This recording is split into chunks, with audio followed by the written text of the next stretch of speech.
Welcome to the Department of Geography, Environmental Studies, and Tourism. In the next few minutes, I will take you through a journey to discover more about what geographers do and how you might benefit from studying in our department.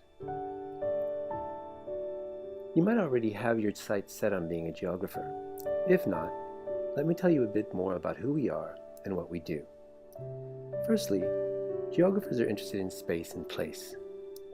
Geographers are also problem solvers. You're constantly asking questions and interrogating the why of where. Geographers love maps. We visualize spatial information, making it visible to the world. Geographers are scientists, crossing boundaries between the natural and the social sciences. We are interested in connections, particularly those between people and their environments. In other words, society and space.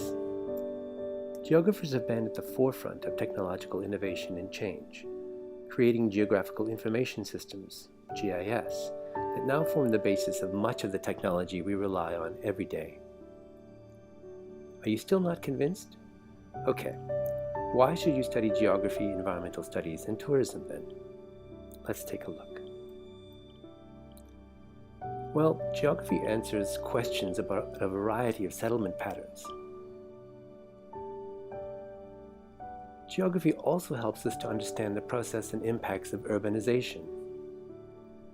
And urbanization is both our current reality as well as our future.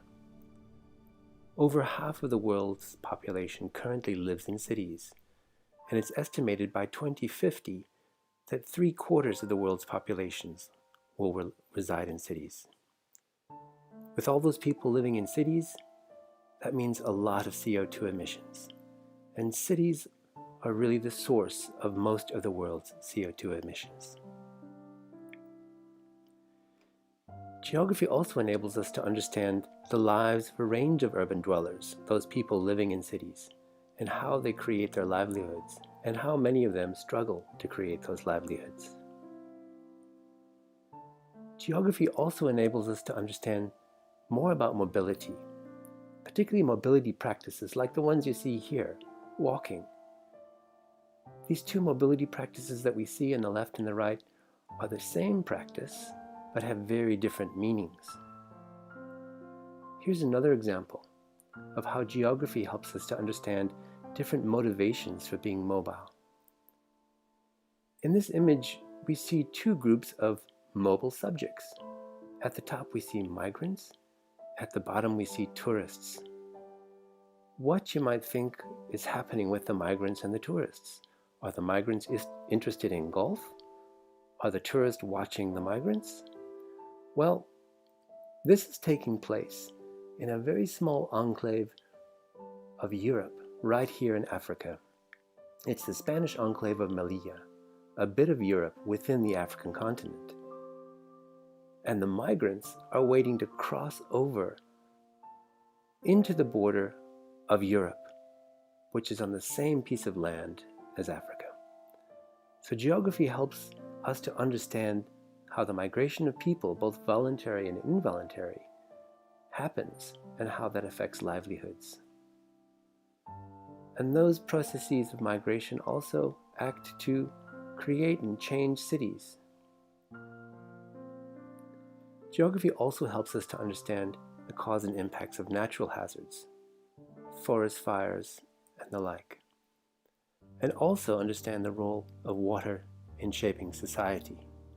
Of course, we all remember what it was like back in 2017.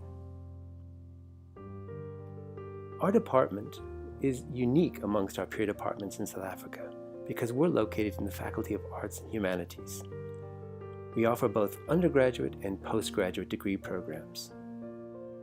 Let's see a bit more about our undergraduate programs.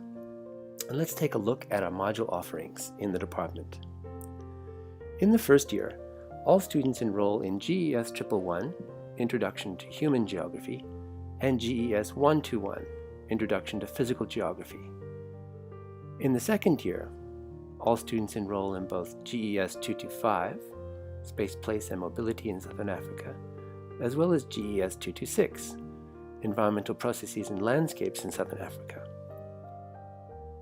Both of these modules in both first and second years provide students with theory and content focused on human and physical geography, and both grounded in the context of Southern Africa. In the third year, students can choose 4 modules out of our offerings, thus tailoring their final year of undergraduate studies according to interest. In our department, we also offer a tourism major, which starts in the first year with GES 111 and 121, just like geography majors. But then, in the second year, students begin a sequence of modules focused on the economic, cultural, environmental, and managerial aspects of tourism, a critical industry both in South Africa as well as the world. Our staff have a range of teaching and research specialties. They, of course, align with things like migration and how it shapes cities and citizenship. We're also interested in mobilities, from the mundane or everyday experience of public transport to the extraordinary dimensions of global pandemics that have caused mobility changes that we see today. We're interested in food security, a critical aspect of our urban future, which of course reminds us of how cities grow, often unequally, as seen here in Strand, Namzamo. We're also interested in issues of land and land restitution, and how struggles over land have been part of much of our history in Southern Africa, and remain so today. We're interested in wetlands, which provide critical ecosystem services, and how they change over time through both natural and human-induced forces.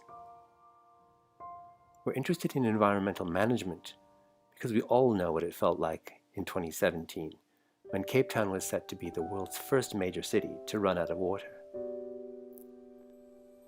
And we use the latest GIS technology to help us understand the world around us. And students can gain important skills for use in their professional lives. Students are mentored within the classroom setting by their lecturers and, of course, tutors.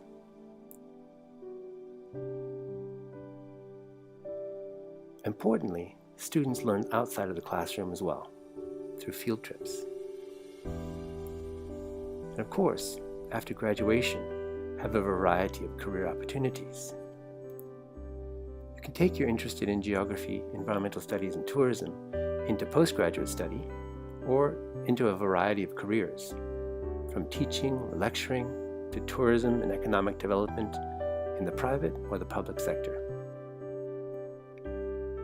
If you're still undecided, I'll leave you with the following advice. Keep calm and study geography. We hope to see you in our classroom soon and welcome any questions you may have.